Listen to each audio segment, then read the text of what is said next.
Hi, everyone, and welcome to the MEFA Podcast. My name is Jonathan Hughes. And I'm Julie Shields-Rutyna. Hello, Julie. How are you? Hi, Jonathan. I'm doing well. Well, today we'll hear from higher education expert and MEFA presenter, Kevin Fudge. He'll talk to us about college affordability. I feel like I say this every week, but this is somebody that we've been waiting to have on the show ever since we thought of having a show. He's one of the first people we thought of to have on. And this week we get to have him on, and we had a great conversation about how families can put affordability front and center when they're making their college plan. So this is the time when families are sort of like compiling their college lists. And, this is when they really want to be considering affordability. So you want to stick around and listen to that. But before that, Julie, we have something exciting to talk about, right? We do. So I thought it would be great to talk about how MEFA is hosting our second annual FAFSA Festival. And we're hosting that on Monday, October 18th from 4 to 8 p.m. All right. So Monday, October 18th from 4 to 8 p.m. is a FAFSA Festival. So Julie, tell me, what in the world is the FAFSA Festival? Yes. So I'll first tell you what it is, and then I'll tell you a little bit about how it came about. So that is an online virtual event where students and families can register for a Zoom meeting. And when they join the Zoom meeting, then MEFA will connect them with a FAFSA expert. And that person can then answer their FAFSA questions or help them complete the form or whatever they need to do that important form, which is a huge step toward going to college and being able to afford it. And so it's our second annual because we tried this for the first time last year in April. And what was happening at that point is that in the wake of the coronavirus, there was a whole lot of uncertainty, and that had a really pronounced effect on college-bound students last year and their plans. And so Massachusetts in general found that FAFSA completion was down, and actually it was down nationwide. And so MEFA, in collaboration with other colleagues throughout Massachusetts, hosted this one-day drop-in virtual Zoom event. And the format went really well. We had a lot of volunteers who helped, and we had a lot of families who were helped, and the feedback was great from both sides. So we're going to do it again this year. All right. And what's that time and date again? So it's Monday, October 18th, anywhere from 4 to 8 p.m. Okay. So now around this time of the year, October 1st is when the FAFSA becomes, it goes online, I guess, for families to be able to file for the next year. So this is kind of like off to the races for financial aid, right?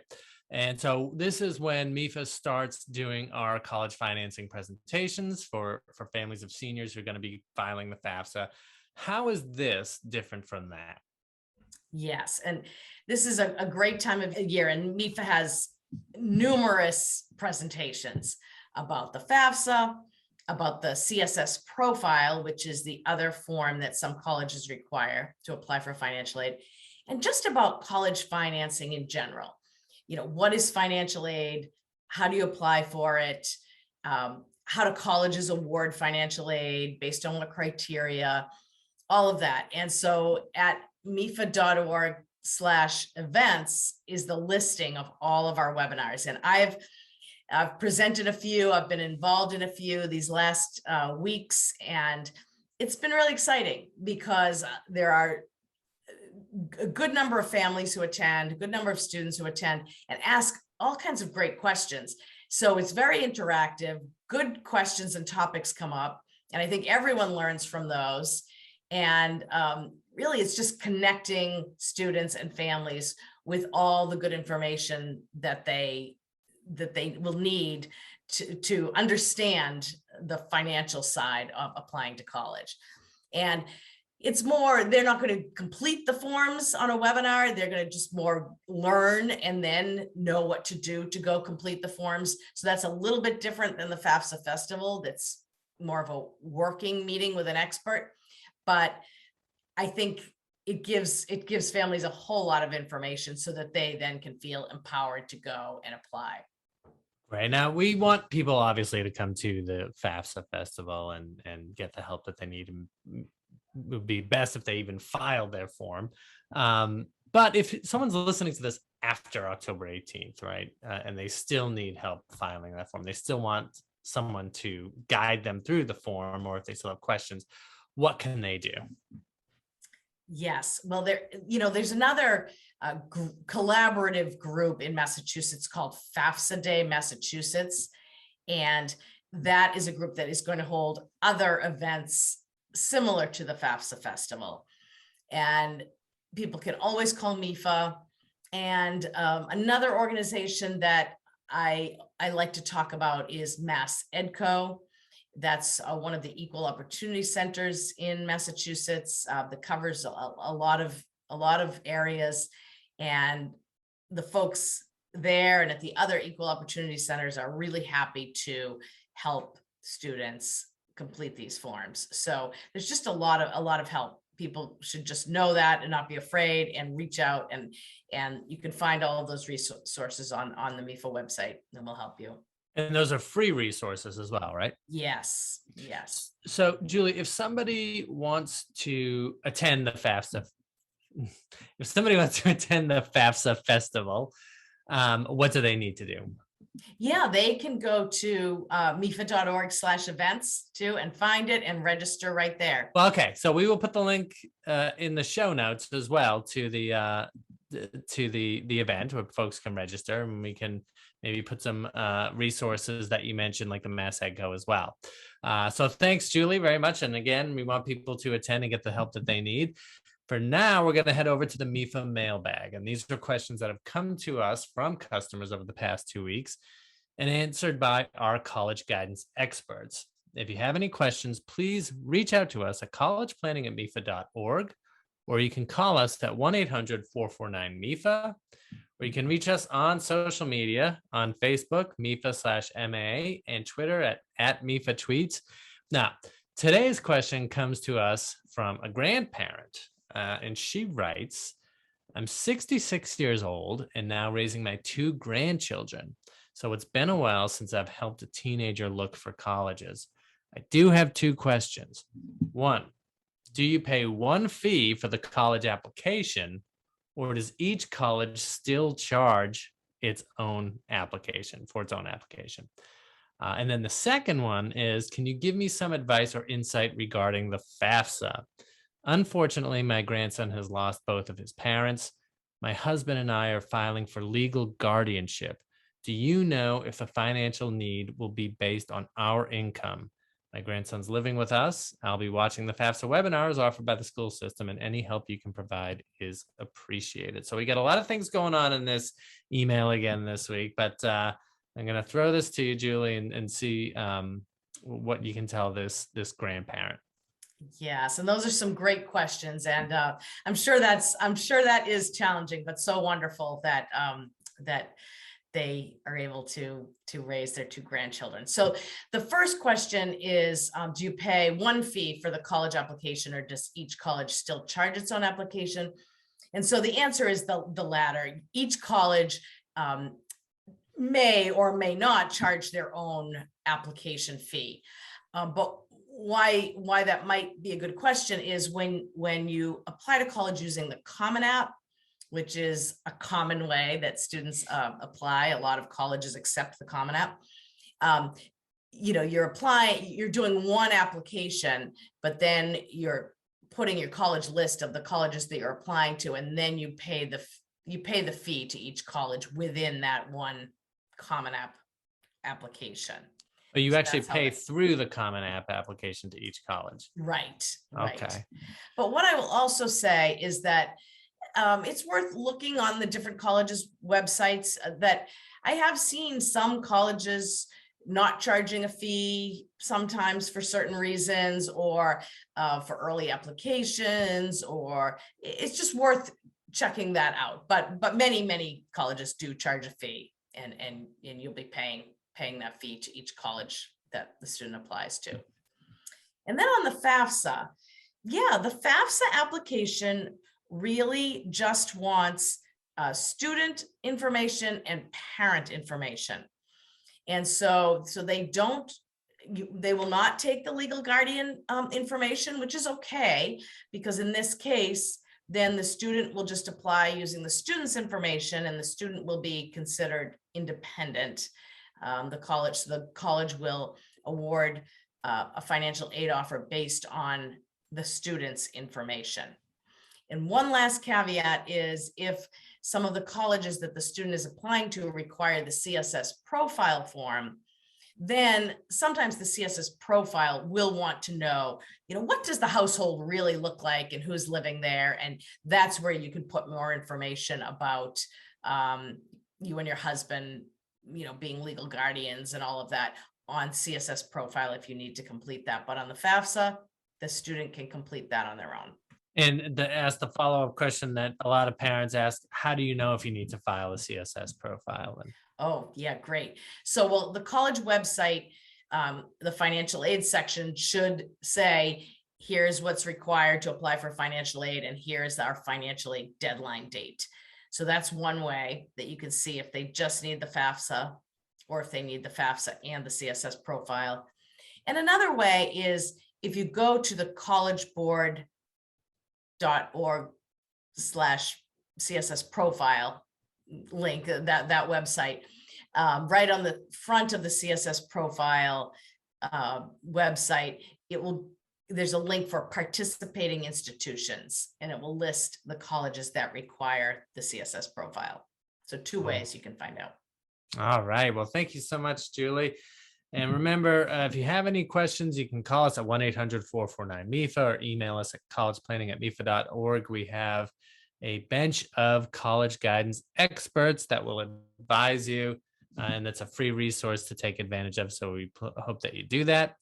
Now we can go to my conversation with higher education expert Kevin Fudge. Kevin Fudge has over 20 years of experience in education and currently operates at the intersection of K-12, higher education, and workforce development. Over his career, he's worked in admissions, college access, and higher education policy. He holds degrees from the University of Virginia and Harvard University and serves on the boards of the Al Ray Scholars Program, Central Scholarship, and Apprentice Learning. But I know him best as a sought-after MEFA presenter for college financing. Kevin, how are you? I'm well, Jonathan. Thank you. Thank you for joining me. So I know you as just, an authority on student loans and an advocate for affordability and for students.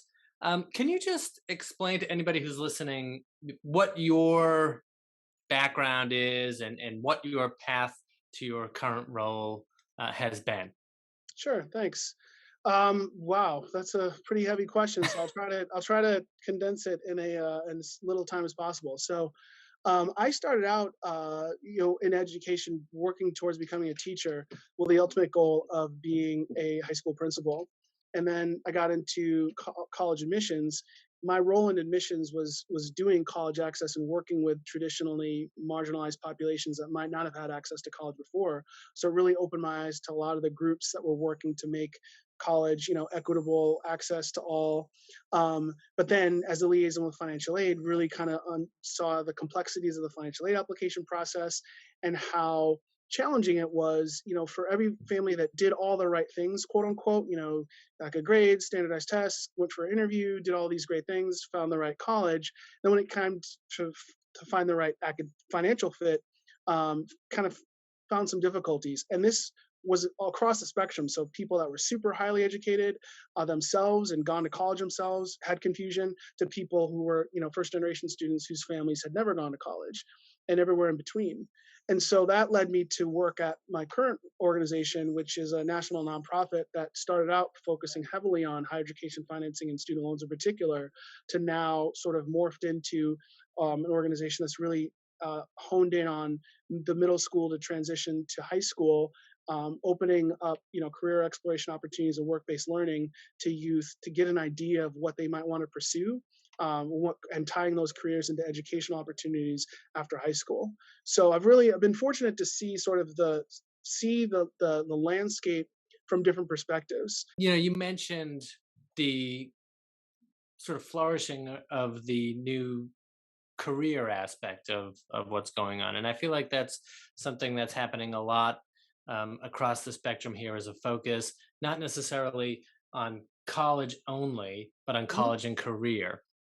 And I'm Correct. wondering if you can give me a perspective, and anybody listening a perspective on why that's important. Well, I think it's important to remember that the conversations that I've had with many school counselors um, is that the challenge they have, and administrators too, principals, teachers, is that college is viewed as this destination. Like you work so hard, you do all these things, and like college is the goal. And then it's like, well, what's next? And I think when you bring in the career exploration to the conversation earlier, as well as the college exploration piece where you think you might want to go, um, it's important to make that connection because you can see that there are multiple paths towards getting to your destination that don't always mean a 4-year degree. And also, you see, like with workforce development piece, that there's this emphasis on skill development and lifelong learning, and that college again isn't this like end all be all goal destination, but that it's part of a continuum. And the more we can help young people and families view it as a continuum and as a process, the less emphasis there'll be on like, okay, I have to get into this college or else the sky's going to fall in. Or if I don't go to this one college, I'm not going to be successful in life. And to sort of, in my opinion, it sort of takes the pressure off of this one sole decision that's going to happen. Now, granted, it is a super loaded decision with big implications, but the more pressure we can take off of young people, more pressure we can take off of families, I think is overall a good thing and helps bring better perspective to the process. You've been a presenter for many years, and you're someone that cares very deeply. Obviously, we've seen about affordability. That students and families should strongly consider affordability as part of their thought process when they're looking, say at college, for example. Can you tell me what you tell families that, whether you're presenting for MEFA or talking to them in another capacity, what do you tell families about that? Sure, I tell families affordability is huge. A lot of times people equate like college admissions with like, do I have the academic chops or the academic qualifications to apply for the set of schools that I'm most interested in?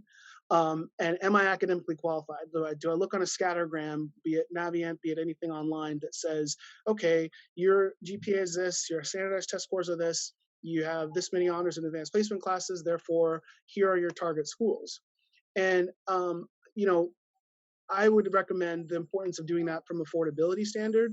The thing is, every family has different definitions of what is affordable, and people have different definitions of financial risk. Like, what is an acceptable financial risk? Some people may say, "Oh, you know what? I'm going to borrow $200,000 in loans because I want to make it happen for this one particular school." Or another family will be like, "Yeah, you know what? That seems like a very risky strategy to me. I'd like to go in a different direction."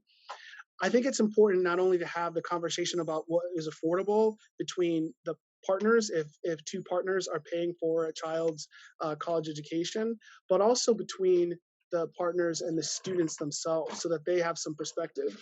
Oftentimes in my career, I've seen where a family has come to me in July or August when they get their bill and they're like, what do we do now? And it's like at that point, you're kind of between a rock and a hard place because you've committed yourself to this institution that you now find is no longer affordable. So the earlier those conversations can be had, the better. Um, and again, it's just establishing that perspective.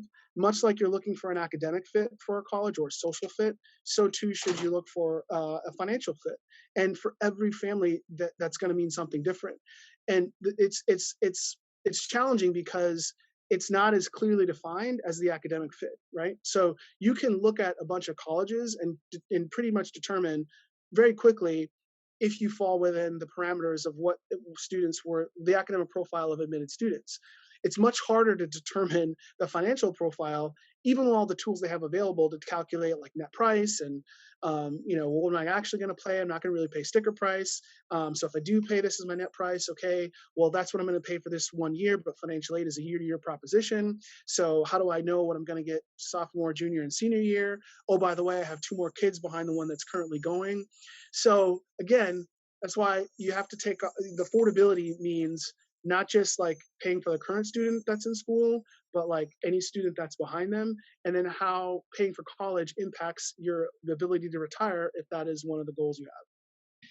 One of the things that I've heard you talk about that's always stayed with me was the perspective on colleges that we have in New England. And this is something that you sort of alluded to a while back when you said that, a focus on college as the destination and the sky's going to fall in if I don't get this particular college.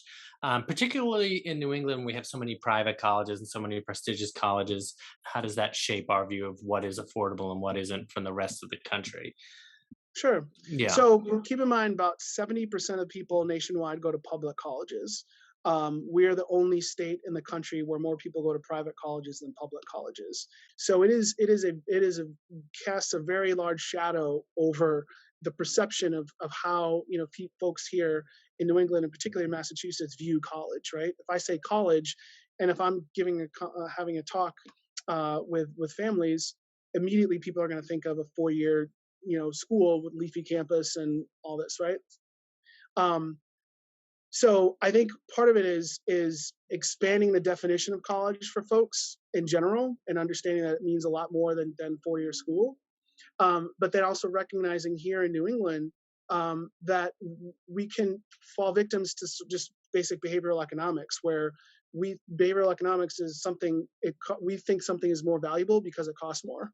And so if a college costs X, wow, it costs really a lot of money, therefore it must be good. And so there's a psychology about it that I think is important, and it gets back to the affordability piece and establishing your own boundaries, again, with what is affordable, what do I think is a quality, what is a good school, not relying on the conversation among your peers, like the validation you might get from slapping a certain bumper sticker on your car. Like, one of my standard lines in my talks, MEFA conversations, is where your son or daughter goes to college is not reflection on how well of a job you did as a parent. It's a market condition whether or not you can afford a school, depending on your definition of affordability. And don't get swept up in the business of higher ed. It's important to separate that and make a very cerebral decision. But I think because college is this like loaded investment, and people equate it like, okay, well, it has so much bearing on the rest of my child's life. Like, I think we maybe outsize the proportion of impact that it can have, and therefore the outsized proportion of the impact and how we perceive it impacts our rationality. The level of importance increases, the rationality decreases. So you want to kind of bring those in balance and say, I want to be very level-headed and rational about this. And so therefore, here are the schools that we're going to target, or here's how our approach is going to be to this process. How do you counsel a student or a parent to try to make a wise decision in the face of that emotional pressure that you talked about? If he or she doesn't go to X college. I have had conversations with folks who have said, well, as a parent, I want to hold up my end of the bargain. I told, little Johnny or little Susie that if they did all these things and they got into this school, that I would find a way to make it happen. And I think if you're a parent that's kind of like made that contract with your child, you need to kind of, I don't say this lightly. I have a child who's about to go into high school, so I'm not saying this callously, but like rip it up and start all over. I don't know that as a parent you understood the terms of the deal because of how capricious college financing can be, right? I think it's also important to make sure that both, if it's a 2-parent household, that both parents are on the same page.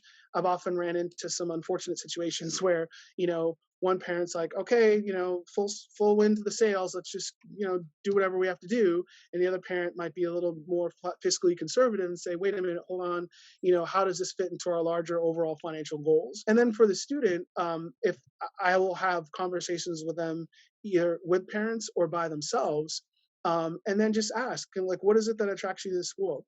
Like, why do you feel this is the right fit? And if they're candid and they say, oh, because my friend's going, or oh, because I think it's great, then you can sort of like peel back sort of the reasoning, and hopefully, if you're still in the evaluation process, get them to look at a broader range of schools rather than pigeonholing in on only name brand institutions. I want to talk briefly too about another topic that we've discussed previously that I think people would be interested in, and it's about the long-term trends in college cost and in demographic changes that may lead to challenges for colleges in the number of students going to college, and about the impact that might have on college costs in the future? A lot of colleges are going to be kind of competing with each other for the same pool of students, the same shrinking pool. And so how do we diversify our portfolios, and how do we, you know, demonstrate our value beyond like the students that are just, you know, leaving high school and transitioning, or, you know, adult learners, where let's double down on adult learners. Because in fact, you know, if you look at stats, like the average age of a college student isn't the 18 to 21-year-old that we, you know, stereotypically see in movies and, you know, the whole rites of passage moving along, but it is, you know, those 23, 24, 25-year-olds, perhaps have a job, might have families, etc. So, you know, I think, again, bringing it back a little bit to the New England piece and the business of higher ed here, you know, I don't know that we'll see a ton of mergers and acquisitions and closures. So I'd like to think that you're going to see a lot more of agreements with the private sector, and especially as we're looking at developing skills and helping people move within organizations and quote unquote upskill. And so, you know, again, I think you look at where schools are making agreements with employers on majors. I mean, that's a province of two-year colleges across the country that are doing these types of things. And so the traditional four-year liberal arts, like, you know, let's study Chaucer and, you know, deconstruct all, you know, Immanuel Kant, like that's great, and there'll always be a market for that. But I think, you know, higher education for the masses is a little bit more utilitarian. And how is this, you know, on a pathway towards my degree, or like improving my station at work and providing me opportunities to move forward within my career. So you think that that's something that will, as colleges rethink their sort of relationship to students and to the marketplace, that is going to be something that benefits students in terms of cost? Well, absolutely. I think it's going to be consumers' choice and people voting with their feet and turning down offers, and you know, it may be turning down brand name schools to go to something that might not be as prestigious or reputable, but can provide a quality experience. One of the things that I tell families a lot is to help them sort of bring some perspective to the dream school, like I have to go here and, like, you know, this school or bust, is that there are a variety of ways to enhance the college experience that aren't just like plush dorms with air conditioning and, you know, an iPad and, you know, smart fridge in your room, you know. So think of all the different ways that you can enhance the experience through your network, and especially now with social media, the ability to connect with people and ping somebody and say, hey, I got your name from somebody, you know, can we just set up 15 minutes to do a Zoom chat? I have these kinds of questions. Like the ability to sort of informational interview and get experience that way and make connections is just amazing in a way that when I went to college, you know, and before the internet was invented, like we just didn't have that. My hope is that people sort of adopt a more of a hybrid mentality towards their education and career preparation in high school and beyond, that again doesn't focus on like, okay, it like put the pot roast in the oven and 4 years later it comes out fully baked, but more, you know, taking more agency, and not just like, well, I'm going to go to college and then I'm going to come out this educated scholar ready to take on the world. Like, no, here are some things that I can do to create agency for myself and like set a path forward, developing skills and connections and things like that. And is that something that you talk to students about before they get to school? Well, I think it's important to I guess I do a little bit of like level set, like expectations. So for example, if I talk to kids who want to go to Florida, I'm like, all right, well, are you going to Florida to study aquaculture, or are you going to Florida because you want to party? Because you can go to University of Maine and study aquaculture, and because there's no, you know, aquaculture equivalent, I'm not sure, and don't quote me on that because I haven't checked the New England tuition student program. I forget what the technical term of it is, but basically you can pay in-state rates if your school the New England Regional Tuition Program, I think it's. Yes, tuition break, right? Tuition break, right. Yeah. So you could go to University of Maine and major in the same thing, and I mean, obviously it's not as sunny, but so I think it's level setting, and it's also exposure to similar possibilities. And then it's like, okay, if you think you want to major in X and you're going to have this outcome, all right, well, what if you don't have that outcome? How would you pivot? And then they're like, oh, well, if I didn't do this, then I would study this. I was like, okay, well, so you're not going to this college to do that. Like, keep an open mind. I mean, they say the average student changes their major 7 or 8 times before they settle on something.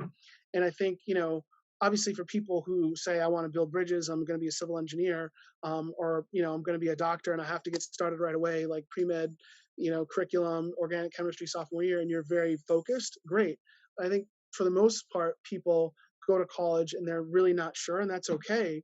But the sooner that they sort of make those connections, and challenge those assumptions, because I tell young people, talk to folks that are already working in the field and find out what their career progression was, find out what they majored in. You'd be surprised. Part of the problem that you and I and anybody in this field recognizes is that a lot of the times, by the time students are going to college or getting their financial aid offers or making the choices, they're just thinking about things that maybe should have been brought to their attention earlier, right? So, and you mentioned working at an organization now that sort of pivots to the middle school age range. Can you speak to that a little bit? I mean, what are some of the changes that we can make to get kids to be thinking about things like this maybe a little bit earlier? And it's always going to be difficult. I can't imagine, just thinking back to myself in 7th grade or 8th grade or in, God knows, in high school, taking much very seriously at that age. Yeah. Another way to think about it. So yeah, it's interesting because the one way to look at it is, and some of the, I think, and this gets back to me being a very positive person, I think some of the negative ways that it's framed is that, oh, well, a 13 or 14-year-old's not going to know what they want to do. And, you don't want to, there's concerns with tracking and saying like, okay, you're basically telling a student they should be X, and these are all the things you need to do to be that person. I tend to think about it in a different way and say that, you're almost validating their interests and abilities and skills currently now. And they're saying, you like photography, you like art. Wow, look at all the different ways that you can apply your talents to create a living and make a living doing that. Right? So graphic design, there's like, every time I watch a movie with my kids, whether it's like an animated movie like Disney or DreamWorks, or whether it's like, like Marvel, the Avengers, and you scroll down, you see all of the people that contributed technical support. I'm like, that could be you on a PC in your home, like helping out with the digital design of the scene, the creation. Like, it's not just the act. Like, so somebody can say, I want to be in entertainment, and you can say, that's great, you can try to be an actor, but if you're not an actor, here's all the things that happen behind the scenes. I think it's more exposure to all of the possibilities that your interests and skills and talents can take you. And that's different from saying, okay, if this career is like a civil engineer, and if you want to be a civil engineer, you need 3 years of this, you need 4 years of that, and blah, blah, blah, blah, blah. Like, we're not telling students, pick your path, pick your destiny, and then it will forever be charted. I mean, you look at that with vocational schools. I mean, vocational schools have great opportunities for young people to do a variety of things. And yes, you pick a particular focus, but it doesn't mean it's like that's your future for the next 40 years. I firmly believe in human potential, and that it's on us as well, it's grown-ups, I hate using that word, but like as professionals that are in this space and invested in young people and the development of their futures, is really helping them expand the idea of what's possible, and validating their interests and skills and talents, and not saying and not being negative, and not trying to pigeonhole, but more to expand. My son participated in a wonderful basketball camp this year that was like, brought in analytics and talked about, as much as it talked about like, well, here's the science behind why this play works, and using angles and vectors and things like that, but then also like analytics and probability, and like here's the likelihood of that play working, and here's why like this player might be better because they get more rebounds versus somebody who scores more points. And who knows? I don't know. He still has designs on playing in the NBA, but maybe his interest in analytics or his interest in data has been stoked, so that the next time he gets a math assignment, he's like, oh, this is useless. Like, when am I after to learn this? And I say to parents too, please be open to having conversations with your kids about hear them. They may say, you know what, I'm not really wanting to go to college right now. That doesn't mean they won't go forever. They may want to have a conversation about deferring and taking a year off, or like delving more into their interests, so that when they do go, they will be more serious about their studies. They will be more focused, and they will have a more quality experience. Before we go, I just want to ask you one question. If you are talking to a family who is just starting this process, they're looking at colleges, they're trying to maybe compile their list or send off their applications, or maybe even file their FAFSAs this year, and they're struggling with the question that they always ask me, which is, how do families do this? Like, how are we supposed to do this? What would you say? Well, first I'd tell them to take a deep breath, and it's like, it's looking at the top of Everest and being like, how the heck am I ever going to climb that? Like, really? And I mean, I know it's a tried and true and worn out cliche, but the longest journey begins with a single step. I think it helps to compartmentalize. I always say manila folders are your friend. So, it's all part of the same process, but as much as you can kind of compartmentalize and say, okay, if we're looking at schools, I usually kind of set parameters and say, is it big or small? And do you want to go close to home or far away from home? And so you have a file of like big schools that are close. You have a file that are big schools that are far. You have a file that are small schools that are close, and a file that are small schools. Like, and being able to like, because being able to like break down things into, it's like thinking about it from a math perspective and like a big number, but breaking it down into its lowest common denominator. I've often said that my job, especially when I was doing more policy focused work, was to be able to articulate and explain complex, policy, procedure, and practice, and make it into digestible portions that just a general person on the street could understand if I explained it to them. And I think that's what it's hard if it's easy for me because like I speak the language, and I've often said that financial aid is a language that you have to learn. But the more fluent you become in the language of financial aid, the language of higher education, the better you will be able to do that, and to break things down into the lowest common denominators, so that you can look at them and attack them from that perspective, versus like trying to wrap your whole arms around it in one sitting, right? And so, yeah, I mean, and set yourself timelines, and don't put unnecessary pressure on yourself. Like recognize that there are deadlines. Don't wait until, the day before to do it, and recognize you can do things as a process and move them along, versus like, okay, let's all tackle this in one night. All right, Kevin. Well, thank you so much. My pleasure. Thanks for having me. Good luck with everybody, and have a pleasant rest of the year. All right. Well, that is our show, everyone. Julie, thank you again. Thank you so much. Remember, if you like the show, please follow us on Spotify, Apple Podcasts, or wherever you're hearing this. And if you could do us an extra favor and give us a 5-star rating, that would make us very happy. Until next time, goodbye, everyone.